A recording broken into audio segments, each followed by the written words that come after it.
I call them all special because they've all had some really cool special guests on.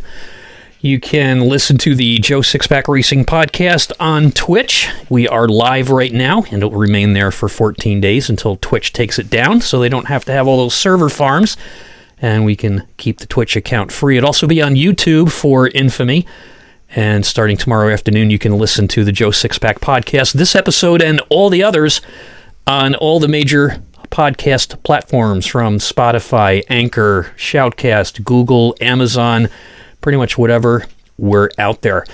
Tonight, our special guests are two members of a team from Joe Sixpack Racing League. They are brand new drivers with us this year, so we're going to find out how they were so lucky enough or unlucky to be part of the Joe Sixpack Racing League experience. And they both race pretty actively in the Truck Series as well as our Cup Series. And they brought a sponsor along with them. We're going to talk about sponsorships and how they found this sponsor, a pretty major clothing company, because it is not easy in most iRacing leagues unless you're really, really big to pull in that treasured sponsor. So without further ado, I'd like to welcome Wes Frank Norman and David Hartney. They are from Dirtbag Racing Team, and they are part of the Joe Sixpack Racing League. And I was going to make a joke out of it, but I don't know you guys yet. I was going to say we've sunk to a new low. We've got some dirtbags here tonight. So good evening, guys. How you doing? Hey, how's it doing? And that's the theme too, buddy. Wear it till it stinks. Yeah, I remember that. And by the way, thanks for the goodie bag there. That was some really cool stuff. Oh yeah, absolutely, no problem. Yeah. We sent quite a few of them out. Dirtbag's really excited to be part of cool. Joe Sixpack, and let's get right to that point. The sponsorship there. How did you come up or find Dirtbag Racing, and how did you get them to sponsor your team? Because you're in some other leagues with Dirtbag Racing, correct? Or is it just Joe Sixpack? Well, Dave, you mind if I take this one? No, go ahead, man. This is all you. You brought these guys on board. Yeah, I'll get to a certain point, and I'll let Dave take over when I met Dave. Okay. So I'm a full-time musician. I spent a lot of my early years touring several different bands, and Dirtbag Clothing primarily sponsored bands. Okay. And there were a few bands I was in that was sponsored. Yeah. So I've kind of retired from that. I've settled into a more of a normal. I mean, I'm still a musician, but it's weddings and things like that to stay local. So I have a lot more free time. I ain't on the road no more. I'd reached out to them once I decided I was going to take iRacing more seriously, and I mean, as serious as you can. I mean, right. Not super serious or anything, but to build a team and actually put a little more effort than just the casual driving I had been doing. And I'd reached out to them about if they were interested in sponsoring a team that I compiled of drivers, find some broadcasted leagues, and they said, yeah, let's see what you come up with. And from there, the first person I found was Dave, and I found Dave in a official race that we had got put in a split together, and he hopped on and was like, hey man, I just raced you last race. I'm like, cool man, let's be friends. There you go. Now you said you just started iRacing right around the beginning of the pandemic, correct? Yes. When NASCAR, I'd heard of iRacing, but when NASCAR went to iRacing, I watched it on some of the broadcasts, and I was like, man, I said, that is cool. I said, that looks awesome. Yep. Because they were showing their sim rigs and everything else, and I was like, that's really cool. I was like, I'm gonna look more into this, and that's when I signed up and started with a Walmart wheel attached to a desk. That's how we started. I don't know if you've seen pictures of my rig over in the other room. I'm down in my man cave. It's like a 3-room studio apartment because I've got my office here where I'm broadcasting from used to be my hydroponics room, and then the next room over before we got into racing was my home brewery, and then I just added like a 7x11 home theater room because there's only 3 of us that ever watch races. So we started out very similar, like a Walmart wheel, and a laptop sitting on the floor, and that's how we got started. Want to jump back to your bands for a second there? Any major bands, or where'd you go for tours? Well, regional bands, several bands I was in toward the southeast and the cool. East Coast, and one or two would go on national tours. Never left the country, anything. Even though one of my bands did chart. The band was called Mightier Than Me. It charted in Australia in their independent record charts. Oh, that's cool. Yeah, actually had number one in the independent charts in Australia. Oh, and that's then, awesome. A couple other different countries, India, Japan, got in their top 20 charts for that's cool. independent rock. Yeah, I brought that up because when I was doing talk radio here in New York, my co-host, her name is Andy Turco Levin. Her husband is Tony Levin from King Crimson. Oh, very cool. Yeah, and she was telling me, yeah, I'm going on tour with him with Peter Gabriel next month. I'm like, oh, okay. So, because she was a big rock and roll DJ in New York City with Scott Muni, and also did Chicago, Detroit, Albany, and somehow we ended up doing talk radio together in Kingston. So that's pretty cool. So Dave, yeah, very cool. I'll say probably the best part of being in a band that tours and plays bigger shows was the other artists you get to play with. Yeah, that's probably the biggest bragging right, I guess. I've got to play with Living Color. No kidding. And, yeah, absolutely. And I tell you what, they're the nicest guys you ever met. You know, I play with some bands like Hinder or Buck Cherry. Actually, I wouldn't even put Buck Cherry in that category. I would put Hinder in that category. They walk straight off their bus. They get on stage and they play their set and they leave. Yeah, kind of. And that's what they call mailing it in or something? Yep. Yeah, okay. Yep. And there's been quite a few of those. But Living Color came in, did their sound check themselves. They got off the stage because the other bands were there for their sound check, and I bet they talked to every single band member that was there opening up for them. Oh, that's great. You know, and chatted and, you know, all the time in the world to, you know, whatever you wanted to ask them, everything. Super cool guys. Yeah. That means so much to other artists, I guess. Mm-hmm. When you get to know them. So, Dave, tell me a little about your history with iRacing and dirtbag racing. Yeah, so I got into iRacing, I think, 2017-ish, when the dirt stuff came out. That was what kind of attracted my attention to it. Yeah. I've always been into sim racing since NASCAR 2000, and Papyrus still existed when NASCAR 2003 was out. Oh, wow, Papyrus, there's a throwback. The creators of iRacing, really. Yeah.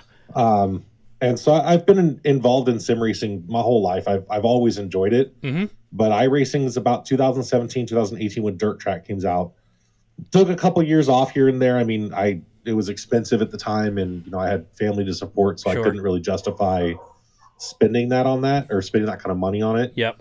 But about 2 years ago, probably right before the pandemic, got into it like heavily again, and just never looked back. And I do road racing. I do all kinds of racing.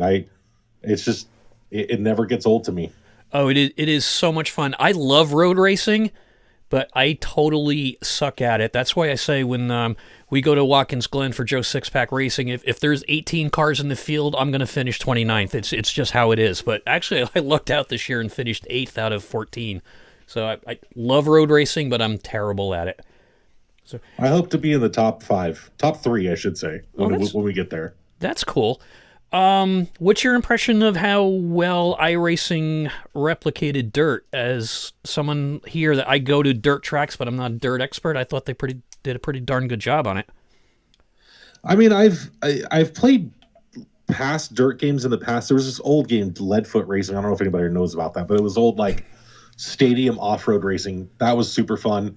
It was pretty realistic, but I believe that the Papyrus team had something to do with that and how the cars felt, because it drove a lot like NASCAR 2003 just on dirt, so it was done really well. Cool. As for like the replication into iRacing, man, I still don't understand it. I'm not great at it at all. I mean, the best car I could drive is like the street stock because I can't do anything fast around those tracks. Yep. But I mean, the implementation of it is phenomenal, honestly. Yeah. It's pretty fascinating, except for the net code, and then when you the few times when you hit another car and you go about 60 feet in the air, but that's to be expected. I mean, that's to be expected in an online race. I mean, you can't really stop that. Yeah, that's true. Wes, you said your grandfather raced in NASCAR before it was NASCAR. Give me a little background on that, if you don't mind. Yeah, my grandfather, that's really where racing influence came into our family. It started with my grandfather and trickled down to my dad, and he was just a fan. He did race some go-karts and stuff for fun and RC cars, but it just trickled down. But yeah, the 40s, 50s, even earlier, he raced on the dirt tracks. He raced with Richard Petty. He had Maurice Petty build one of his motors for him, which he always bragged about. I wasn't allowed to tell nobody because he was only allowed to build motors for Petty, but he built me one. That's cool. So, yeah, he was. His name was Frank Norman, and he wasn't never. Once NASCAR got more organized, he stayed local. But a lot of those guys and the foundations of NASCAR, I'm from North Carolina. Yep. I mean, I could go to 20, 30 tracks, short tracks, speedways, within just a few hours from me. Yeah, that's cool. Yeah, so it's really cool. Raced the Ace Speedway when it was still dirt around here. Bowman Gray. Yep. A lot of people started talking about Bowman Gray when the Clash at the Coliseum was coming up, because the last quarter-mile track they raced at, NASCAR did, was Bowman Gray Stadium. Oh, that's where that came from. North Carolina. Okay. Yep. So hear a lot of people saying they said they should have done it at Bowman Gray instead of the Coliseum. Yeah, I tell you what, I would love to see Bowman Gray in iRacing, because I've been there dozens of times. Cool. Watching the races, and I've had nephews that race there still, and they'll come over here and get on my rig, and they're like, "Man, this is just so awesome!" Put the VR on them. It's like, it feels like I'm at Bowman Gray. That's cool. Dave, what's your background in racing before that? When did you get involved in racing, and have you ever driven on a track? So I've, when I was a kid, when my parents got divorced, my dad's the do-it-all person. So he introduced me to like motorcycles and things like that. My stepdad actually used to race go-karts. So when I was a kid, I think it was every other Saturday or something like that, we'd be at the track at 4:00 in the morning. Wow. Tire pressures and lube the chain and all the fun stuff. Yep. But as for me, I've never been able to get on a track, but done some stupid things as an adult, or as a young adult, I should say. Yep. Haven't we all? When I lived in California, we used to, canyon runs were everywhere. And on my way to work just happened to be a 35-mile canyon with no cops in it that I definitely didn't speed on ever to get to work. And that's I think what drove my road racing addiction, because it's just being that close to the edge and trying to stay in control. Oh wow, has always had it for me, and that's never been on a track. I've driven Circuit of the Americas in my car a few times because I'm in Austin, but other than that, I've never had any real experience other than like the go-karts, indoor go-karts and stuff like that. So that's about it for me. Describe a canyon run. Is it a road through a canyon, or is it off-road, and how close are you to the edge, the actual edge? So yeah, and the ones that I've driven, the one that I used to drive every day, it was cliffside. So I did hit a patch of black ice one time, and my car bounced off the guardrail. Thank God it was there. But wow, that's what it was. From from where I lived in Lancaster, California, to where I worked in Santa Clarita, California, you can either take the freeway or there's a road that carves through the mountain ranges. Gotcha. Okay, and that's what we do. We do it on motorcycles. We do it in cars. We did it whenever we could. That was what we did. It was fun until it got cold and you hit black ice. Exactly. I was only in California once, and it was for a weekend business trip. We flew out on Friday, and I came back home on Sunday, and we stayed in Half Moon Bay and drove into San Francisco to basically what was a big greenhouse and pottery a greenhouse grower and pottery distributor. And there was some pretty hellacious winds, and we're driving from Half Moon Bay right along the edge of the end of the earth, basically, where the guardrails were. There were no guardrails, just like a 3-foot mound of dirt with the warning, drive careful, because you look over the edge and it's like 1,200 feet down to the ocean. That was scary just in a regular car on a main road doing 20 miles an hour. There are some of those in Southern California, like towards the beach area. Mm-hmm. I've never been to Northern California, but there's some of those off PCH, Yep. Malibu Canyon. There's just so many of them because, Southern California, from where I live, when you're trying to go to those other beaches, there's a mountain range in between the beach and you. So, you have to go through the mountain to get there. Yep. And there's just, those roads are just so incredibly fun to drive. Like Malibu and stuff isn't as fun because there's lots of cops on those. Yep. Obviously, to keep people safe, I get it. But the ones I used to drive every day, I mean, you'd hardly ever see a cop, maybe once a month. Yeah, and in Northern we California, definitely were going the speed limit there too. Northern California, they don't believe in guardrails. It's just a mound of dirt, and then it's down the hill into the canyon or into the ocean. It was pretty freaky because the wind was blowing. Oh yeah, off the ocean onto the mountain or whatever was above us, and halfway decent sized rocks the size of quarters are hitting your windshield on the car, and you're like, never been there before. Sure. And it's cool.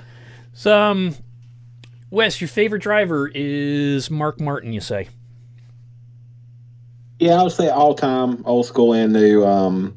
Mark Martin, definitely, because his when I was growing up, his garage was in Liberty, North Carolina. Okay. Which is fairly close to me, and my grandpa would sometimes, it felt like once a week, we would go up there and walk around, and he would chit chat with people he knew and stuff. So that's met cool. Mark a couple of times. Met his teammates. His teammate Mark was usually, he was one of the more popular drivers. He was usually busy with other stuff, but you'd meet his teammates. I initially met Kevin LePage there, Ted Musgrave, and those guys, they were always, especially a kid, seeing a kid come through with chit chat, and so I would say definitely Mark Martin, Roush Racing, big fan. Cool. Yeah, and new driver, I would say Joey Logano. Just a good driver. It's like the guy drives a Ford. That's a plus. Fords haven't done that great in the last couple of years, except for Joey and a few others. So that's true. What do you think of Kozlowski moving over to Roush? I like it. Okay. Like I said, I like Kozlowski too, and he's a good driver. Yeah, and I think Roush has always had good drivers. Yeah, but he's one of the better ones they've had in the last several years. Yeah, yeah. No, Logano, he's not even 30 years old yet, is he? Oh, what did you say? You broke up a little bit. Oh, I'm sorry. I said Logano's not even 30 yet, is he, or is he just about that? Because it seems like he's been around for. I think he is 30, or he's right there at it. But yeah, because he started young. Seems like he's been around forever, but the guy's only like you said, barely 30 years old. Mm-hmm. Which, as far as I know, he's been doing this. A lot of those drivers, they've been doing this since they were children. Yeah, that's true. And so it's you see a lot of younger drivers, that just come out on fire. Yeah. Austin Cindric. Mm-hmm. He just won the Daytona 500 rookie. Yeah. So they're it's like they're bred for it. Yeah, pretty much. Harvick's got his 9-year-old doing go-kart racing and stuff like that, and the kid's already winning. Yep. Yeah. Yep. So tell me how you guys found Joe Sixpack Racing. Well, I was actually the one that found it in a Facebook group. Once I decided I was going to seriously try to put together a team. I knew we needed to find leagues. I joined a few Facebook groups, and everything about Joe Sixpack that was listed sounded great. It fit, what I was looking for. Yep. Broadcasted events and real good foundation for the league itself. So I signed up. I did 2 qualifying races, recruiting races, and from that point I had met Dave, and told that Dave, go sign up for this league. Well, this is, we'll start off here, and this would be a good league to get into to get dirtbag racing going. And he went and signed up and did his recruiting races, and we both got in. Cool. And then from there we picked up Eli Raposa and Mike Rosenberger, which is also drivers in the series. Yep. Mike's a good driver. Got a nice little 4-man team going on. Oh, yeah.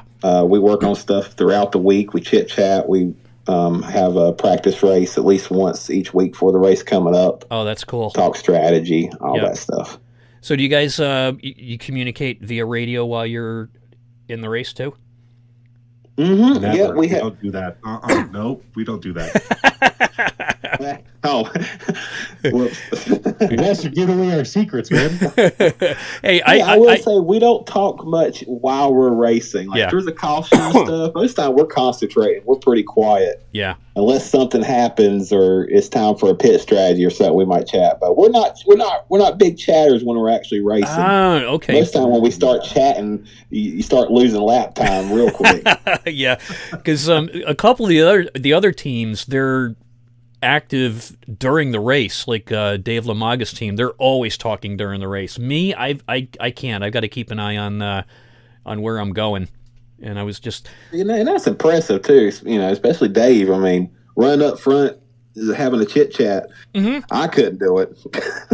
I need silence and full concentration. Oh man, I have a hard enough time with the new button box I just put on. It's a little keypad. I wanted a button box, but I didn't want to spend, what is it, $150 for the stream box, or some of these other ones are, $300-400. And then it was Ethan Michaels told me, he's in our league, and he said, I just got a $15 keypad with the numbers on it. Looks like a little calculator, USB, plugged it in, you do all your macros on there. And that's what I use. Yeah, that's made some heck of a difference, because if you're driving, and I don't know if you drive with a butt kicker, but I do, and you're trying to keep an eye on the road that you're driving on, the cars around you so you don't hit them, and you're playing with your mouse going through the black boxes trying to check and uncheck your tires, and then the butt kicker's vibrating, and half the time I go in and, why am I only getting right side tires? Oh, I missed to click the left side. So, as far as talking during the race, I can't do it. Oh, yeah. Yeah, actually talking about butt kicker, I use a San Francisco Rush arcade cabinet that I modified and turned into a full sim rig. And cool. The cabinet itself actually has a subwoofer built into the seat. Oh, that's right. You're the seat. You're the one with so the. I got okay. I'm sorry. Go ahead. You're the one with the Pac-Man set. Yeah. That's right. Yep. Okay. Gotcha. Wow. So, were you guys both in the truck race last night? Oh yeah. Yeah. That was one hell of a race. It was a real good race. Yeah. Not for us. I cannot believe that. Yeah, no, it didn't go well for us at all. Oh, it didn't go well for me either. I can't believe it went 90 laps under green. Like that blew my mind. Yeah. And that'll probably happen. What are we? We're at Kansas next week. It'll probably happen there as well. Bristol, I think. Bristol. That's right. Who's at Kansas? Yeah, I think Cup's at Kansas. Kansas. Know. I won't be there for Bristol, unfortunately. Okay. Yeah, it didn't go well for me last night either. This truck league this year is incredibly competitive. The first 3 seasons, I was top 10, I think. And season 2, we ran it all on dirt, and somehow I managed to come in second. But this year, I finished like last night. I don't know what I did wrong. I only scraped the wall twice, and I had to take an extra pit stop for the quick repair. But it's been a pretty good ride. Yeah, so we're at Bristol next week. I think Cup Car on Sunday is at Kansas, if I'm not mistaken. So, which league you guys like to run better, the Cup or the Truck Series? I guess it depends, really. I mean, I feel like the Cups or the next gen cars they don't take as much skill. Correct. Yeah. Granted, they are much faster, but I feel like the trucks are just more like visceral, I guess you could say. They're just, there's more input, there's more concentration that takes to keep them straight. The next gen cars feel kind of like they're on rails. So they do. I mean, I personally like the trucks more. I know Wes does too. That's why we're still in the trucks. But I just, they're just more fun to me. They're just more unpredictable. And that's what, I mean, this is the same thing going back to canyon runs, is that being on the edge of that's what it takes. And that's what the trucks are. They're not on rails. You have to pay attention the whole time. Yeah, you do. So Dave, when you're not iRacing, what do you do Monday through Friday? So I do a couple of things, actually. I'm an IT director for my family, and I do all the IT stuff for their company. Oh, cool. And then I also work Uber and Lyft on weekends when I'm not doing iRacing. Oh, I do Uber too. And yeah, it's decent. It's okay here in Austin. I mean, it could be better, but the pandemic sure didn't help. No. That's true. And then other than that, I've had to pick up another job because inflation and our lovely current administration is not assisting us or making things any better. So I've had to pick up another job to kind of offset the cost of that as well. Yeah, I can concur with that. I don't know. I'm watching, the Ukraine thing going on there, and they're dying a slow death over there. They're about surrounded, and I don't know. What are you going to do? I mean, who thought the Russian army would be as poorly set up as they are? I mean, they were like that back in the 80s after the Iron Curtain fell. Everybody said, well, they are basically, I guess the way to describe Russia is someone said they're a gas station pretending to be a nation, is what it comes down to. I could see that for sure. Yeah. So you do Uber and Lyft. Which one do you like better? Uber's more popular, but I don't know. They just changed their pay scale here in Austin, and I can't figure out which one's better yet. So I guess we'll see this weekend and in the oncoming weeks. Okay, how did they change the pay scale there? So I don't know if for you they changed it, but for us here they came out with that new radar feature. Do you have that? Is that the one with the surge pricing where the map changes colors depending on how badly they need somebody? Oh, no. So this is way different now. Oh, okay. In Austin, and I guess we're a test market. We were one of the first 5 markets to come up with the new surge pricing where it was just a flat dollar amount instead of a percentage point. Okay. Which really grind my gears then, and it still does now because it's not across the country. Supposedly it was going to be rolled out across the country, but it's not. Yep. But the new radar feature, it gives you rides closer to where you are or going at the time, which is great. Okay. But they reduced what they're paying drivers per mile and per minute, which is awesome that they did that because that's always fun. Yeah. But they never changed the customer's pricing. So the customer's still paying the same amount and they're just taking more of it now. Wonderful. I always love working for less. It's just, it really is just the greatest time. Race to the bottom.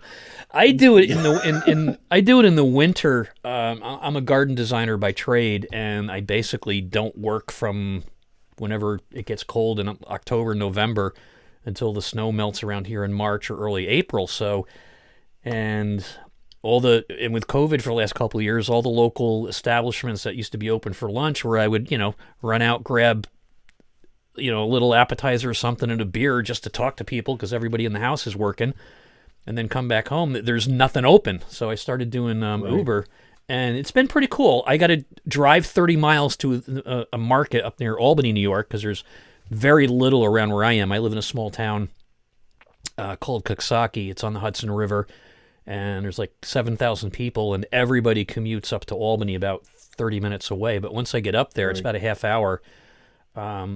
It's okay. You end up running a lot of miles on your vehicle because you got a 60-mile round trip just to get where you're going and get back home. But it's been fun. I've met some pretty cool people, and I kind of like it. So I do all my other work from home, and I have my daughter with me. One of my daughters with me all the time. When the pandemic hit, we couldn't afford daycare. Daycares weren't open, so I started working from home. End of 2021, I guess. And that is my sanity, I guess you can say. Yes. That's when I get out and I actually talk to other adults and human beings that don't just battle at me. And so that's what I did. When I lived in Oklahoma, actually, is when I first started working Uber. Oh, okay. I lived in the very northeast corner of Oklahoma in Grove, right on the lake up there. It's a beautiful place. There is no Uber market up there, though. So the closest city is Tulsa, and that was an hour and 15-minute drive one way. Oh, wow. But on weekends I can go down there on a Saturday and make $400 or $500 Whoa. easily, yeah. And then drive back, and it always made it worth it because it was always so profitable for me. Right, and the trick is to you got to put in a good. You see, I do it for like 5 or 6 hours, and I'm like, the wife's coming home, got to get dinner ready. So I do all the housework in the house here. So I do the cooking, the cleaning like that, because she's an RN manager, and she's working with the elderly, and it's tough. She loves it, but she gets to work at 9 in the morning and comes home sometimes 7 or 8 at night. So I take care of all the domestic duties. So I'm domesticated. So if anybody needs their rig cleaned or their wheels polished or something like that, or your little keypads with stickers on them, give me a holler. I can do that. So, Wes, you just recently got married, right? Or not too long ago? I did. Congratulations. Thank you. I appreciate it. Well, we've been married a year and some change now. Okay. We got married during the pandemic in my backyard. Okay. I was going to say that must have been fun trying to find a place that was open. Yeah, it was fun. Halloween wedding. There you go. That's cool. My daughter is getting married March 20th in about 16 days. It's 2 days after I turned 60, and I thought my wife and I did it quickly. Basically, I've been married 31 years, and it is a blast. We got 4 kids. We went out. Congratulations. Thanks. We went out on our first date December 26th, the day after Christmas, which was 2 days after my fiance of 3 years dumped me. She got dumped, so we were kind of like the Lonely Hearts Club, and became friends really quick. And there's a debate whether we got engaged 4 weeks or 5 weeks after our first date, because when we started getting serious, I said, "Hey, you got to know a couple things about me." She goes, I said, "No, it's there's no crime record here. I'm not wanted by the FBI, and I'm not a Russian spy." I said, "I'm buying a house. It's about an hour away, and I'm going to Barbados on vacation with some friends, and I would like your permission to go on vacation." So she said, "Sure." So that was a week. So it's a debate whether it was 4 weeks after we got engaged, after we met, or 5 weeks. And then we got married 9 months later. My daughter just met her fiance 6 months ago, and they got engaged right around Valentine's Day, and the wedding, no, they got engaged January, and they're planning the wedding in like 6 weeks. So that's happening on the 20th. So that is awesome. Yeah. That is very awesome. Yeah. Congratulations on 31 years of marriage. Yeah. And yeah, definitely. I've been to quite a few. Like I said, my job now consists of corporate events and a lot of weddings. Playing classical guitar and cello and DJing. Classical. So I've been to at least 100 weddings. Oh wow. And so I've seen a lot of different weddings, and we do this. It's a game a lot of people like the anniversary dance, where all married couples get on the dance floor. Okay. And it's a song or two plays, and hey, if you've been married 5 years or less, have a seat. And I tell you what, there you go. 31 years is the top runner. No kidding. If you were in the anniversary dance. Yeah, I'm 7 years older than my wife, and I was 28, she was 21. I mean, just basically barely out of high school and college. And we went to her 10-year high school reunion, and the questions were going around, somebody wins whatever the house plant on the table for whoever's been married the longest. And everybody else is like, well, I've been married 6 months. And somebody else is like, I'm getting married in 2 weeks. And then all of a sudden we said 7 years. And everybody's jaw just dropped to the floor, because nobody at her age then was getting married at 21. They were waiting until closer to my age, 30. So it's kind of crazy. Well, while we're talking about wives, I got to call out all the drivers in the league. Because every time, usually whenever we have the race on our league nights, I turn on the TV in there. My wife watches it. Oh, she does? Cool. Here. Yeah, and at the end, the top 3 get interviewed. Yep. And every single person thanks their girlfriend or their wife. Yep, they do. My wife's like, why can't you get a top 3 and thank me? I was like, I'm trying, baby. I'm trying. Oh, well, you're in the Rising Star series, aren't you? Yeah, both of us, me and Dave. Oh, cool. Okay, because that's starting. It's going to be Monday nights, starting March 14th. I don't know if you saw the announcement today about that. I had just seen that before we hopped on here. Ah, cool. It's Okay. awesome. Yeah, that was Al Reed's idea, and he picked all the 12 drivers, and I got chosen too because I have not won. I think in the 8 seasons between truck and cup, I have had one third place finish, a couple fifths, but most of the time I'm around 10th or something. So I'm in there too. So it's going to be a fun. It's going to be a fun race. I don't know if you were in the first one when two drunk guys broadcasting did it, the Daytona race a couple weeks ago. But if you watch the video, it was, excuse me, hilarious. Because they had. I believe I watched a little bit. I believe Yeah. Dave watched the whole thing. He was telling me how funny it was. I had tuned in and watched a little bit of the replay once he was telling me about it. He said it was fantastic, and I agree. It was great. They both do a great job Yep. doing it. Yeah, it's awesome. It is funny. It's hilarious. It was great, and I guess they brought Lamaga in just for color commentary. So it's now called 2.5 Drunk Guys, because I guess Dave Lamaga is only about 5 feet tall. Not that Al's much taller as an Irish guy, but and I don't know how I won that race, because it was a crazy finish, and I went in I think with 5 laps to go, and I just got the last caution before the green white checker. I went in and I got left side tires only, or right side, whichever ones I needed, and that's how I won it. And I'm watching the replay, and they're talking about, oh, there's Greg, he's going really fast. Why is he going to the pit stop, Greg? No, you should be don't do. What are you doing?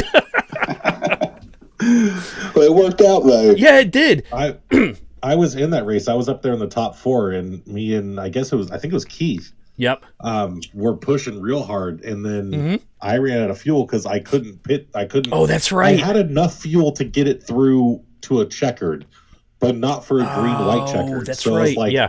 I kind of got screwed on that one. I tried to save it as much as I could, but Yeah. man, I'll probably say that was one of the more fun broadcasts, having them jumping on yellow flags and stuff. That was pretty cool. That was great. And Tuisku was blasted, because I'm listening to it and I'm hearing him go, hey, it's time for Robert's random yellow, Robert's random wave around, and Robert's random you're ejected.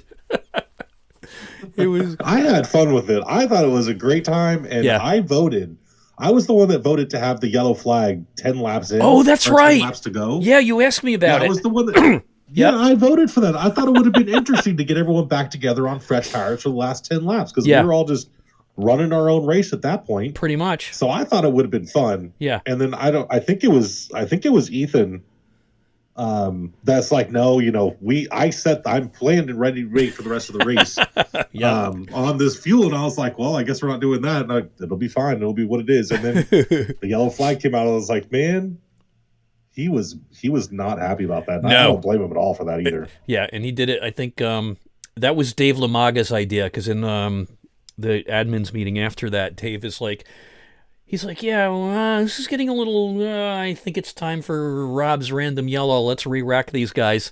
Because when you asked me, I was like, yeah, okay. But then I'm like, well, I'm not really admin here. It's Al's race. And so that was fun. I remember you doing that. And when you ran out of fuel, you dropped down so that Keith could get around you, didn't you? Or was that somebody else? No, that was me. I tried to get out of okay. everyone's way, because I knew that was going to be a close finish. Yeah. So I just dropped down to get out of everyone's way. And, if I wreck behind you guys, fine. At least I don't take any of you out. Yeah. Because on that green-white checker restart, I restarted 7th, and somehow in a lap and 3/4, I made it up to the front somehow. And that was just like, I was so happy. That's like, yeah, I'm in my glory. So because I very rarely win. I think even if you count I've probably done in 8 years, probably 1,200 races, and I think I've won like 5. So when I win, it's a big deal. It's so much fun. I won last night. We were doing an, what was it? C-Class Open in the truck. Yeah, C-Class Open in the trucks. Oh, cool. And I'm never doing a fixed series again on official races. Never in my life. Yeah, That's something we recently learned, that the open is where it's at. Yeah. Yeah, for sure. Okay. So where do you guys get your setups from? The virtual racing school, VRS. Yep. Okay. Those are some pretty decent ones. I'll tell you, man, those setups that we got for the official races for this week, they're spot on. They're so much better than the fixed series races. So much better. Yeah. They are. Yeah, I do virtual racing school when I get around to it. I don't do many official races anymore unless I'm just really bored and need to get in and do them. But I got to do something because my goal last year was get my I rating up to 1500, and for the last three years, every time I get up to 1480, I somehow get in a wreck fest. So that hurts my I rating and my safety rating. I got to get it back up before the end of the season because I'm down to, I think, like a 1.47, and I do not want to go back to B license. There's just something about, the stigma of going from A to B, which is not a lot of fun. I'm working on. I think me personally. I have a B. I'm trying to get to A now. But same. Yeah, I did that Daytona 500. What was it, 2 weeks ago, last week, whenever the official race was. Yeah.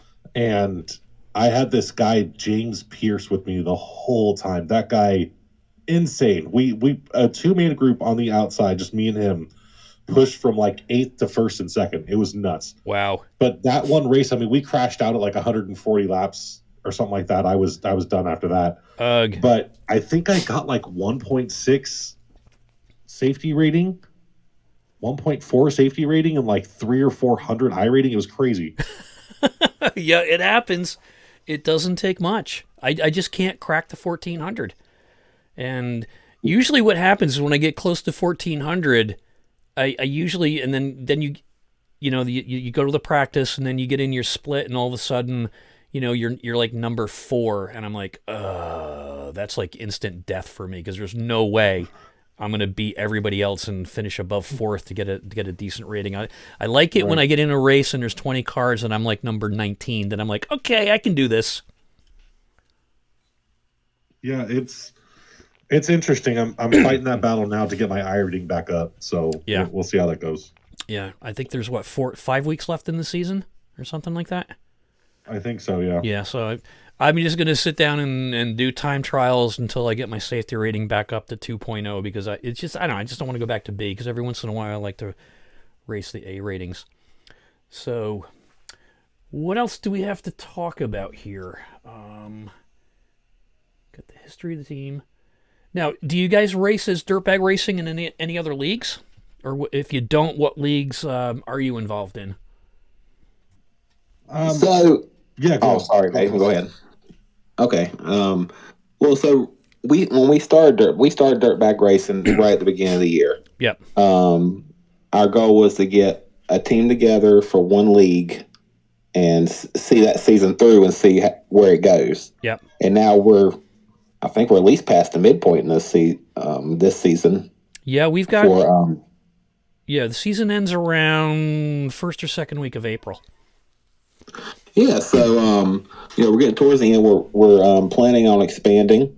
We're planning on having team drivers in every series and promote that as well on our Facebook page. Cool. In Joe Six Pack, so the Cup cars, the Truck Series, and the new Premier Series. Yeah. We're gonna work on that, and also go into other leagues with drivers, which also means we're going to be recruiting new drivers. Okay. To race in these different leagues and the different series, and everything else. And we've been talking to Dirtbag. The team from starting at the beginning of the year at absolutely zero, and getting Dirtbag Clothing on board, and also W Energy. It's grew very quickly. Yeah. We have Dirtbag now. They're sending out shirts and different stuff, you had received one and different stuff. So they're really on board with everything. We're cool. also talking about adding an incentive package where they send stuff to the drivers. When they win a race and stuff like that. Oh, that's really cool. Yeah, we're working on different like bonuses and stuff, like where they'll send them, hoodies and T-shirts and stuff like that. Cool. Something that's recent, so it's a ongoing developing, and it's growing really fast. And I'm a little shocked it grew this fast. I thought I would turn into something really good. I just thought it'd take a little more time, but it's already done so good just as is, as team. So it's already time. It's already time to expand again. Wow, that's incredible.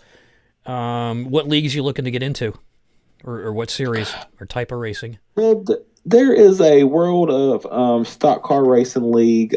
They have like trucks and cup cars. There's a few super late models leagues we've been looking at. Everybody, we had several people tell us you can't be dirtbag racing without having a team on a dirt track. Yeah, that makes sense.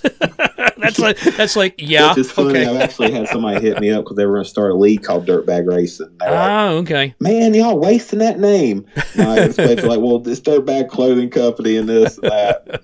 So definitely going to look at maybe at least getting a driver. At least one driver out for dirtbag racing on a dirt track. People will shut up about it.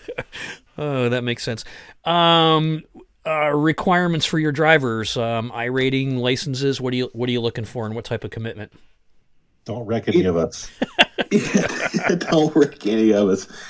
There's a very soft line on I-rating and safety rating. Yeah. Obviously, if there's a guy with, I mean, it's funny. Some of these guys have A class, but their I rating is 30.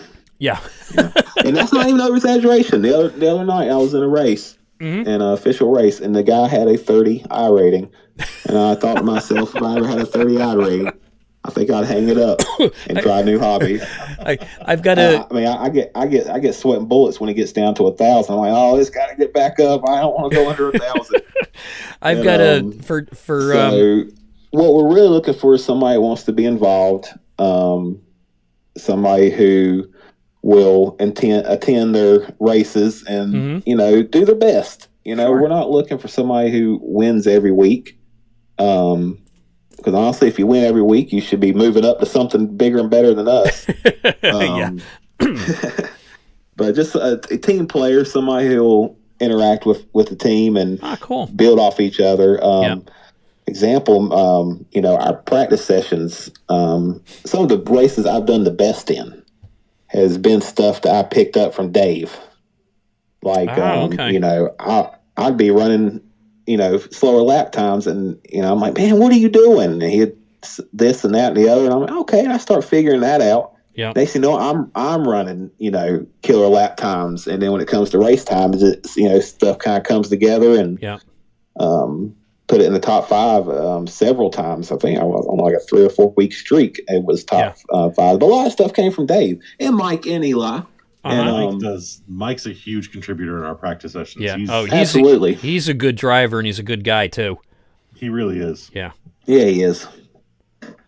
I'm glad we picked him up. We had a really, really good recruiting season this year, and there were a couple guys that were in last year that didn't like that we went to a 2,500 max I rating cap instead of 2,000. But then when I explained what we're trying to do is get some better drivers in, and then take the better drivers that have been in Joe Sixpack for 4 seasons now and expand them to what we call, the Premier League that's coming out in April. We haven't quite decided which cars we're going to drive. It's either going to be the 87s or probably the 87s. It's kind of up in the air with that, because they're, like you said, you talk about a visceral car to drive.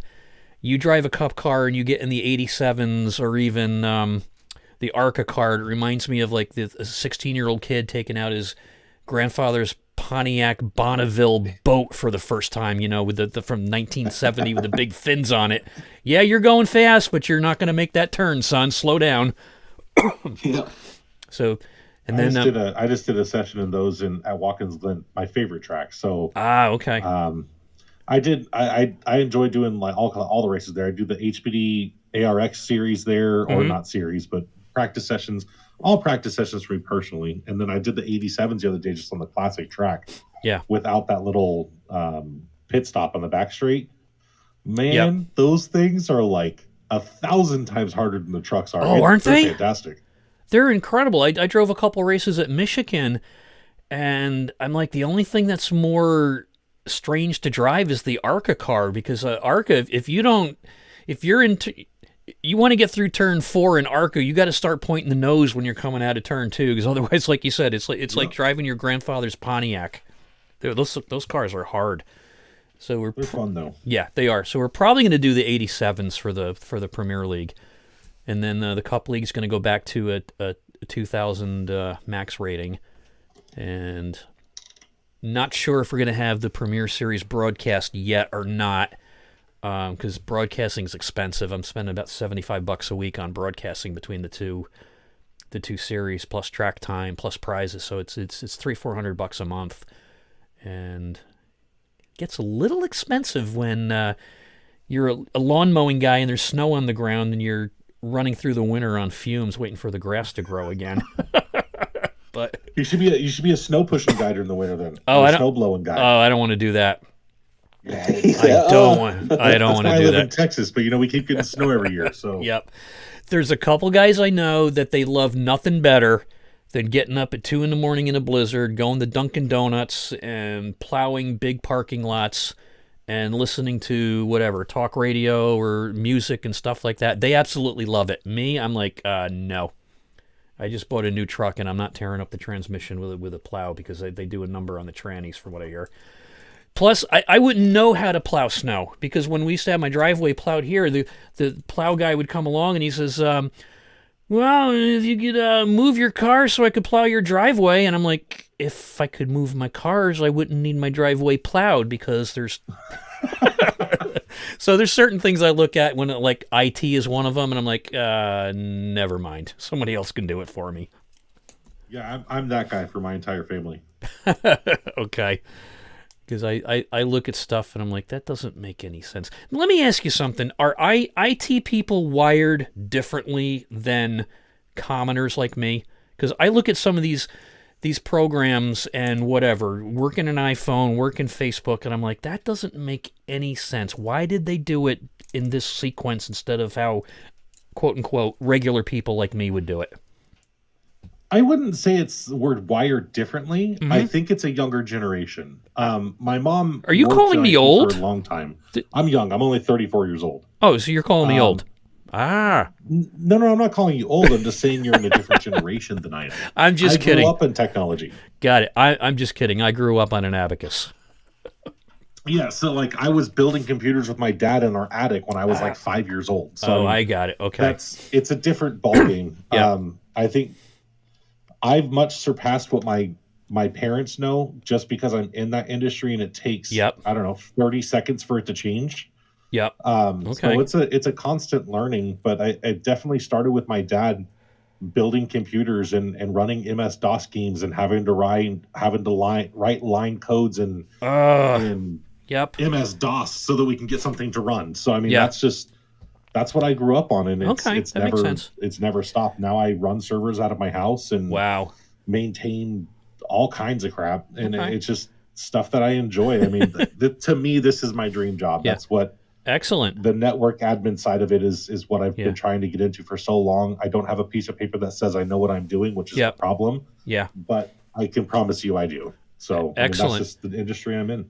Cool. Well, my first computer that I bought, remember when Radio Shack was still around and they had the one called the Hot Cocoa, the color computer too? I do. And you hooked it up to your TV. And then my first desktop was an IBM clone, and the 5.5-inch floppy disks, and to run the program. Remember the days you had to load the program before you could run it, because your computer was only 640K? Right. Yep. Yeah, load the program, go get a cup of coffee, and wait for it to come out. Exactly. And hope and don't dare bend that floppy disk when you take it out. And then when they came out with 3-inch floppy disks, everybody was like, "Ooh." That was fun. Yeah. That's I remember all of that. I'm very much past that, but I remember it all. So all right, so you're not calling me old, so I'm just going to change my notes for Sunday to delete the end of line penalty at the green flag for you, And I appreciate that. I was just busting your butt there. No, you're allowed. It's all right. Okay. I would like to go back. You said was talking about how expensive it is to run the league. I know, some people say, oh, paid leagues and everything else, blah blah blah blah. For me, I don't see no problem at all. To put up $15-$20 a season because a lot of drivers don't understand that these leagues, these guys the broadcasters don't get on there, right? For 2 hours every week for free. Exactly. You know, and honestly, for us, if it wasn't for Joe Sixpack and being a broadcasted league, we wouldn't have much to show our sponsors that we're promoting other than posts and some pictures and stuff. That's it true. makes a big difference to be able to tell a sponsor, hey, every Tuesday you turn 3 Network. Yep. And see Brett the Jet. He's going to be, broadcasting the race, from beginning to end. And I've talked to Brett several times, and he mentions our sponsors as well when we're doing good. Yep. And the guys at Dirtbag, they love that. And if I think more drivers understood that sometimes you got put in to receive. Exactly. And you can build off that, or if you don't care, then go race with your buddies when you can or something. Well, I've had more drivers say you should be charging than I'm not going to pay to race. So, and it's just we're going to look at that for season 5 coming up, and it's not going to be per league. It's going to be one, like $10 for all 3 leagues or something like that, and then. I don't know if you guys have followed our Lugcoin cryptocurrency there that we have, but some of it will be put into. Oh yeah, I'm invested. Oh, that's right, you are. Yeah, I am. And some of it, and that's like a charter system. And I talked to a couple of the broadcasters, and like, you guys have your own crypto coin. Where can I buy it? I go, you can't. It's like a charter system, and it's voluntary. And they're like, that's incredible. And I was talking to some guys from the Bitcoin Boys Racing League, and we've had trouble hooking up to get on because one of them is in Bitcoin and the other does the NASCAR experience, and he's an ARCA crew chief, or not a crew chief, but a crew member, and their season's getting up, and he says, yeah, we saw your Lugcoin and we wanted to talk to you about it. So if we do, we're going to do maybe $10 for all 3 leagues for season 5. And 5 will go to the league, 5 will go into the Lugcoin crypto, and when you leave, you can sell it back and maybe make some beer money on it. Because I don't know of any other league that you pay dues that you get anything back when you leave unless you win. Absolutely. Well, you can count me in. Cool. Okay. Yeah, me too. I think it's a great idea. Yeah. And it's fun. It gives you some ownership in the league in a little bit and say, hey, how's Lugcoin doing this week? And it's been, before we started, I was just test tracking it, and it was like $1.30, and then it went down to 80, back up to 120, and I think it's like about $1.10 now. So it's just something a little extra there. So, and that's pretty much it. Anything else you guys want to cover tonight? Because I think somebody said they had to get out of here. First off, we've got our Facebook page. Oh yeah, Dirtbag Racing. Yeah. Our Discord link's up there. Always looking for new drivers. Oh, okay. Our email's out there as well. Yep. So if you're interested in coming, hanging out, joining, it's just a bunch of guys that really don't know what we're doing. Still trying to figure that one out. We're learning together, buddy. Yeah, we are. yeah, that's for sure. Yeah. Come hit us up. I mean, we definitely want to get bigger and cool. Make this as big as we can. Okay, and what's the team name on Facebook, and what's your Discord channel? If you put in on Facebook at Dirtbag iRacing, all one word, okay, in the search it'll pop up. That's our tag for Facebook. Okay. I mean, if you put in Dirtbag Racing, it's going to be in the first couple anyway. Yeah. But okay, Dirtbag iRacing, all one word. Same thing on YouTube and Twitch. Oh, so what do you guys do on Twitch? Do you upload our races, or do you do something different on there? We're split with whether we want to stream to YouTube or Twitch. Me and Dave both stream. I just started recently streaming from my location. I got some better internet. I was running off some McDonald's Wi-Fi there for a little bit, but out in the boondocks, it gets a little rough on the internet. Yeah, I'm in the boondocks. We've been sometimes we do it on Twitch, and we'll do like official. We'll do our practices. Oh, okay. We do official races. There's all kinds of different. Sometimes I'll do an AI race of just something off the wall, or like a throwback like the '87s at North Wilkesboro with like a or well, no, that's not a great example, but maybe like Gen 6 with the AI at for 98 roster or something like that. It's just and put on there when they first released LA Coliseum. Yeah, I did some test laps there, and that video got a lot of hits just because it was one of the first user ones. It was day one put it up there. Okay, that's cool. And just different stuff all over the place. And what streaming service do you use? We kind of switch between both. I mean, we do I mainly do YouTube from my perspective for our races on Tuesdays. Yeah. And I have my daughter with me. She's my good luck charm. Usually, she's the quote unquote producer. Yeah. So she does like the audio levels and stuff like that on my iPad, which is pretty cool. Oh, excellent. So we do some YouTube, do some Twitch, kind of do both of them. I like doing a bunch of road racing stuff. So I try to get on there as often as I can on Twitch to do, the road racing side of it. Yep. I know Wes isn't, he does more of the oval stuff, which, we do that together. But, I like throwing in the Ferrari GT3 race every once in a while and just kind of random stuff. It's not really ever planned. It's just, here we are. Yep. So with my technology deficiencies here, how do you get from your screen on iRacing to get it onto Twitch or YouTube? Because I've downloaded like Restream and a couple of them, and it just gets to the point where it just gets like I look at it and go, all right, where's the instructions? I use OBS personally. I actually have two OBS profiles. Got it. One for YouTube and one for Twitch, actually. So I have two different installations of it with two different profiles, so I can, without having to log out of one and log into the other one, just switch over real quick. Gotcha. Okay. So I personally use OBS. I find it pretty user friendly. I mean, it does take some Reddit using and some. I mean, compared to others, it's super user friendly compared to some of the other streams. Like the average person can figure it out fairly quickly. It's almost like using Adobe Photoshop or something. Like if you know what you need to do, you can look up those few things and get it going fairly quickly. Yeah, that's right. Okay. Yeah, I guess you say it's semi-professional photographer too, and I use Lightroom quite a bit. Photoshop, I'm still plowing through that slowly. So if you can get through Lightroom, you can figure out how to work OBS. I promise. Yes. Okay. Absolutely. That makes sense then. And it's free. Yeah. Yeah. Okay. Very good.